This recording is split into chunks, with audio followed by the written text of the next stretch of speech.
way too bright for this time of morning. More coffee equals better content.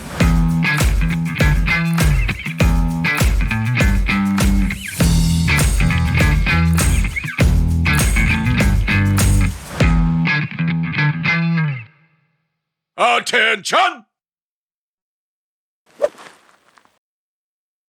Stand at ease! Hello again and welcome to Booth Camp. I am your instructor, Andrew Scott, and today we're going to be addressing something that is almost always on every beginning VO person's mind. And that is the question of representation, also known as having an agent.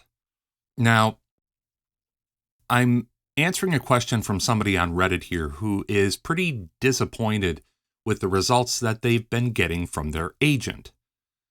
They are trying to get themselves primarily animation work, and they're just not getting much by way of results.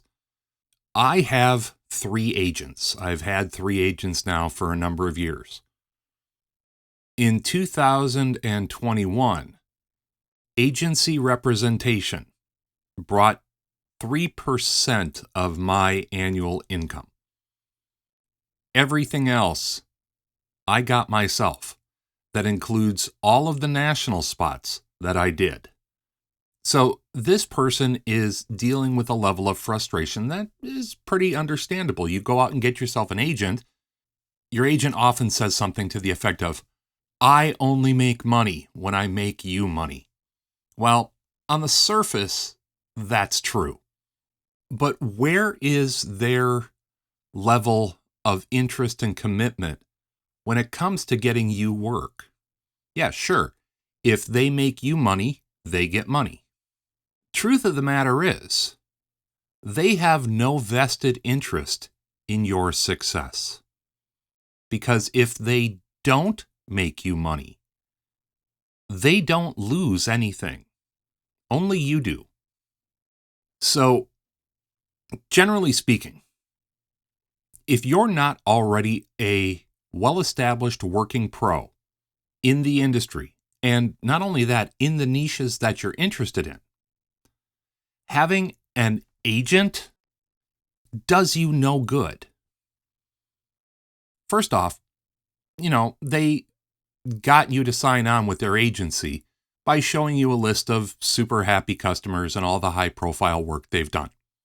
What's the incentive for them to work as hard for you as they did for any of those other very successful talents? The answer is not a whole lot. Why would they work doubly hard for you while you're trying to get established when all they had to do was get a job for one of their established clients who's already getting work? That job's going to mean more money, which is a higher percentage for them. They aren't going to get that for you. They aren't going to get that from you.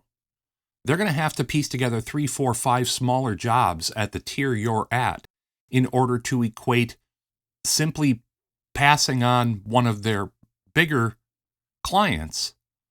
In order to make the same money, they would maybe have to get a gig for one of their more established clients.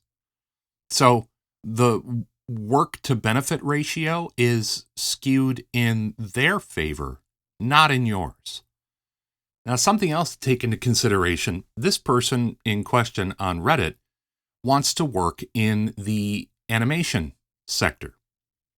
What happens if your catch-all talent agent doesn't really have connections in that realm? Sure, they might have shown you a bunch of commercial work and high-profile clients that maybe you've seen in your area or on television or heard on radio or Spotify. That's how they got you in. But if they don't have any connections in the realm that you're interested in working in, what are the chances that they're going to get you work? It's probably pretty low. Another way that talent agents bring you into their fold is by, again, showing how successful they are.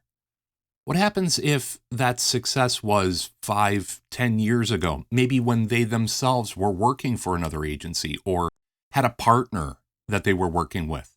And yeah, they showed we landed this client. They didn't show you I landed this client. Maybe that contact that they were leaning on so hard to be successful went cold. Maybe they did something in the industry that put them on the outside. There's all sorts of reasons why an agent was once effective, but now isn't as effective. And that's only going to splash on you. At the end of the day, what I really want to say about agency representation is this. I've got 3 agents. I don't really get any work from them. All the work that I get is from my own hustle, is from my own research, is from my own discovery, and from being established in the industry and having agencies come to me with work. Don't worry about an agent so much. What you really need to do is worry about learning what it takes to be your own best agent, for you to find your own work, your own gigs, your own level of success first. When you've really built yourself up over a few years and have some good things to point to, then go out and maybe get an agent or look for an agent. When you do, perform due diligence. Ask them for a list of clients. Ask them for a list of successful contracts. And pay attention to the timestamps on those things. Were all their successes years ago and now not so much? Ask them for lists of clients and contacts in the areas of the industry that you're interested in working in.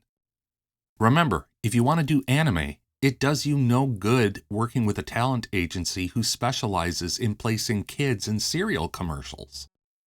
And lastly, there's nothing that says that you only have to have one agent. Have multiple agents. Just don't sign any exclusivity contracts or clauses. Good Lord, what a terrible thing to do to yourself. But again, to reiterate, the number one thing you want to do is develop the muscles that it takes to be your own best agent. Because at the end of the day, you're the only one that really has a vested interest in your work and your success. But until next time, this is Andrew Scott. You've been at Booth Camp. See you later, folks. You're dismissed.